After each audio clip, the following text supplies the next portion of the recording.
గుజరాత్లోని అహ్మదాబాద్లో Congress working committee సమావేశం ముగిసింది.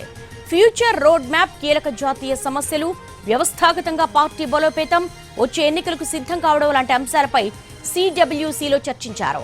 కాంగ్రెస్ అధ్యక్షుడు మల్లికార్జున ఖర్గే అధ్యక్షతన జరిగిన ఈ సమావేశంలో సిడబ్ల్యూసీ సభ్యులు, ఆహ్వానితులు, రాష్ట్రాల పీసీసీ అధ్యక్షులు పాల్గొన్నారు. అహ్మదాబాద్లోని సర్దార్ పటేల్ స్మారకం దగ్గర ఈ సమావేశం జరిగింది. జిల్లా కాంగ్రెస్ అధ్యక్షులకు మరిన్ని అధికారాలు ఇచ్చే అంశంపై చర్చించారు. ఈ ఏడాది, వచ్చే ఏడాది జరిగే ఎన్నికల్లో అనుసరించాల్సిన వ్యూహాలపైన చర్చించారు.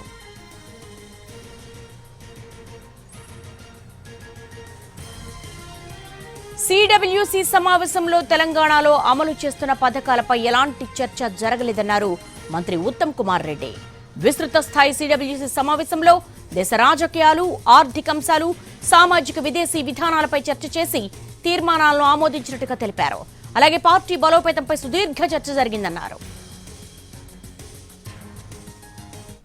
విస్తృతంగా కాంగ్రెస్ పార్టీ ఫ్యూచర్లో ఏ విధంగా ముందుకు పోవాలనో ఒక సుదీర్ఘమైన చర్చ జరిగి దాని మీద ఒక తీర్మానం పాస్ అయింది. దాని ప్రకారం ముందుకు పోతుంది. సామాజిక న్యాయం, ఆర్థిక విషయాలు, నేషనల్ సెక్యూరిటీ, ఏ విధంగా మోదీ ప్రభుత్వంలో దేశానికి అన్యాయం జరుగుతుంది, అన్ని విషయాలు చర్చించడం జరిగింది. తీర్మానం పాస్ అయింది. అప్పుడు అఫీషియల్గా మీకు ఇప్పుడు ఇస్తారు. ఇప్పుడు hi Subodh, of course I know you.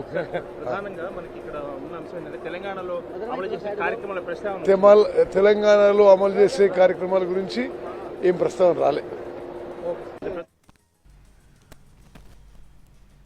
Congress working committee సమావేశం ముగిసింది. దీనికి సంబంధించి ఢిల్లీ నుంచి మా ప్రతినిధి ప్రసాద్ అడిగి మరిన్ని వివరాలు తెలుసుకుందాం. ప్రసాద్, కాంగ్రెస్ వర్కింగ్ కమిటీ సమావేశంలో ఏ అంశాలు ప్రస్తావనకు వచ్చాయి? ముఖ్యంగా తెలంగాణకు సంబంధించిన అంశాలు ఏమన్నా ప్రస్తావనకు వచ్చాయా? అంటే తెలంగాణలో అమలవుతున్నటువంటి కార్యక్రమాలు కానీ, ఇతర పథకాలు కానీ, ప్రభుత్వం తీసుకున్న నిర్ణయాలపైన కానీ ఎలాంటి చర్చ జరగలేదు, ఆ అవకాశం రాలేదని చెప్పి సీనియర్ మంత్రిగా ఉన్నటువంటి ఉత్తమ్ కుమార్ రెడ్డి చెప్పడం జరిగింది. దీనికి సంబంధించి ప్రధానంగా ఈ సమావేశంలో దాదాపు 6 గంటల పాటు సుదీర్ఘంగా మ్యారథాన్ మీటింగ్ జరిగింది. మధ్యలో కేవలం లంచ్కి కొద్దిపాటి సమయం మినహాయించి మొత్తం 6 గంటల పాటు చాలా సుదీర్ఘంగా చర్చ జరిగింది. దేశంలో నెలకొన్నటువంటి పరిస్థితులు, రాజకీయ పరిస్థితులు, అదేవిధంగా అధికార బీజేపీ అమలు చేస్తున్నటువంటి ఆ పార్టీ యొక్క భావజాలం, దానివల్ల వచ్చే పరిణామాలు, వీటన్నిటిని కూడా దృష్టిలో పెట్టుకుని కాంగ్రెస్ పార్టీ, ప్రధాన ప్రతిపక్షం వంటి కాంగ్రెస్ పార్టీ బాధ్యతగా వ్యవహరించాలి, దీనిపై అనేక నిర్ణయాలు తీసుకుని ఆ మేరకు ప్రజల్లోకి వీటిని తీసుకెళ్లాలి అన్న అంశాన్ని దృష్టిలో పెట్టుకుని చర్చ జరిగింది.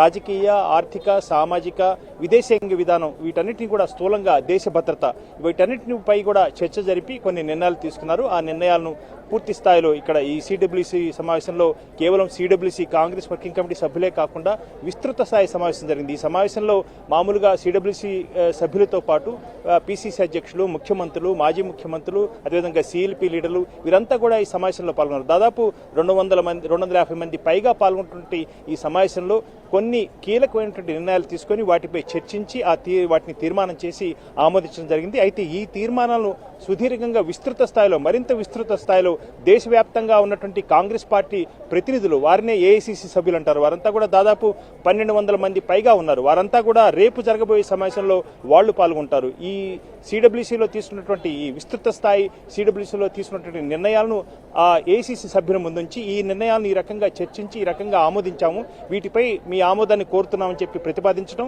దాన్ని ఆమోదించడం, ఇతరత్ర ఏమైనా అభిప్రాయాలు ఉంటే తెలియజేయడం జరుగుతుంది. కాబట్టి ఇది 2 రోజుల పాటు విడివిడిగా జరిగే 2 సమావేశాలు, ఒకటి సిడబ్ల్యూసీ సమావేశం, మరొకటి ఏఐసీసీ సమావేశం. ఈ ఏఐసీసీ సమావేశంలో పూర్తి స్థాయిలో ఈ నిర్ణయాలను ఆమోదించినట్లయితే వీటిని ప్రజల ముందుకు ఉంచబోతున్నారు.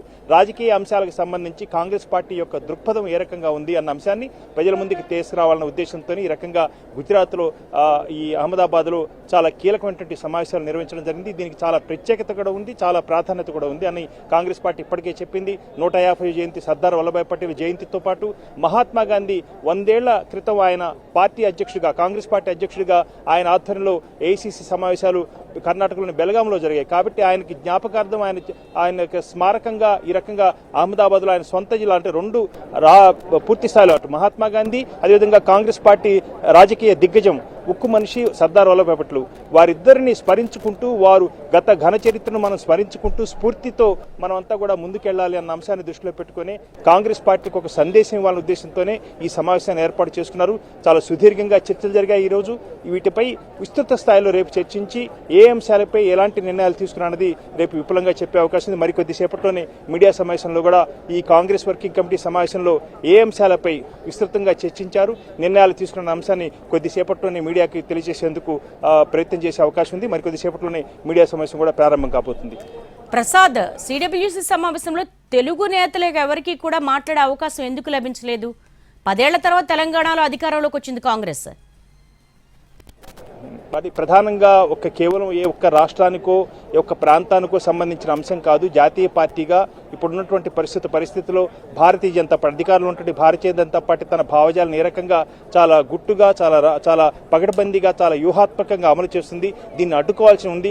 మతతత్వ శక్తులను అడ్డుకోలేకపోయినట్లయితే ఇది మరింత తీవ్ర పరిణామాలకు దారితీసే అవకాశం ఉంది. దేశం విభిన్న జాతులతో, విభిన్న మతాలతో, విభిన్న భాషలతో ఉన్నటువంటి భారతదేశం చాలా అఖండంగా బలీయంగా ఉండాలంటే ఇలాంటి వాతావరణం ఉండకూడదు అన్నదే కాంగ్రెస్ పార్టీ యొక్క అభిమతం. దాన్ని దృష్టిలో పెట్టుకునే అన్ని అంశాలకు సంబంధించి రాజకీయాలు, అదేవిధంగా సామాజిక అంశాలు, అదేవిధంగా ఆర్థిక అంశాలు, వీటన్నిటిని కూడా దృష్టిలో పెట్టుకొని ఏ రకంగా ఈ అంశాలకు సంబంధించి, ఈ సమస్యలకు సంబంధించి కాంగ్రెస్ పార్టీ ఒక నిర్ణయాన్ని ఏర్పాటు చేసుకున్న అంశాన్ని ఈ సమావేశంలో చర్చించారు. రేపు వీటిపై సుదీర్ఘంగా మరలా ఏసీసీ సమావేశంలో చర్చించి ఆ మేరకు వీటిని ఆమోదించడం జరుగుతుంది. అంతిమంగా కాంగ్రెస్ పార్టీ రాబోయే ఎన్నికల్లో 2026, 2027, 2028 వరుసగా పలు రాష్ట్ర అసెంబ్లీలకు ఎన్నికలు ఉన్నాయి. 2029లో సహజంగానే సాధారణ ఎన్నికలు లోక్సభ కూడా ఉన్నాయి. కాబట్టి వీటిని దృష్టిలో పెట్టుకుని, ఈ అంశాలను దృష్టిలో పెట్టుకుని రాబోయే ఎన్నికలకు కాంగ్రెస్ పార్టీ వెళ్లబోతుంది. ఈ అంశాలను ప్రజల ముందు ఉంచబోతుంది.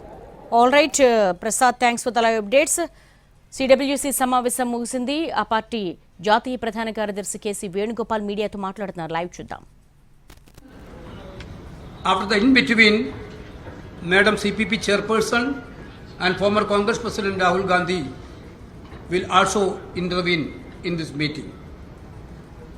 Basically, we are decided to have a concluding ceremony around 5:30. After that, session will be over. This is the agenda of the meeting tomorrow. I think the theme of the session, you already know about the theme of the session. Nyay Path, Sangharsh, Samarpan, Sangharsh. Path of justice, resolve, dedication and struggle. This is the theme of this session. In Belgavi session, we already had been passed the resolution on organizational restructuring of the Congress Party in 2025. We dedicated this year for the complete revamp of the organization structure. Today also we had discussed about that issue. We are going to have a massive organizational reshuffle. We are going to forming guidelines for the reorganizations. Our in charges and general secretaries are on the job of doing all these things. Thank you. Just 1 minute. One more minute. Today evening 6:15, you know that there is a prayer meeting in Sabarmati Ashrama. All extended CWC members will be going to participate in that prayer meeting, followed by a cultural event. Jairam जी, मैं जयराम रमेश जी से आग्रह करूंगा कि वो आपको नमस्कार साथियों, आज 158 सदस्य मौजूद थे, एक्सटेंडेड कांग्रेस वर्किंग कमेटी के सदस्य, जिनमें सारे पीसीसी अध्यक्ष, सारे सीएमपी लीडर, हमारे मुख्यमंत्री और सारे सीडब्ल्यूसी के परमानेंट, स्पेशल और इनवाइटिंग, कुल मिलाकर 158 सदस्य मौजूद थे। न्याय पथ अधिवेशन में आज एक्सटेंडेड सीडब्ल्यूसी का है।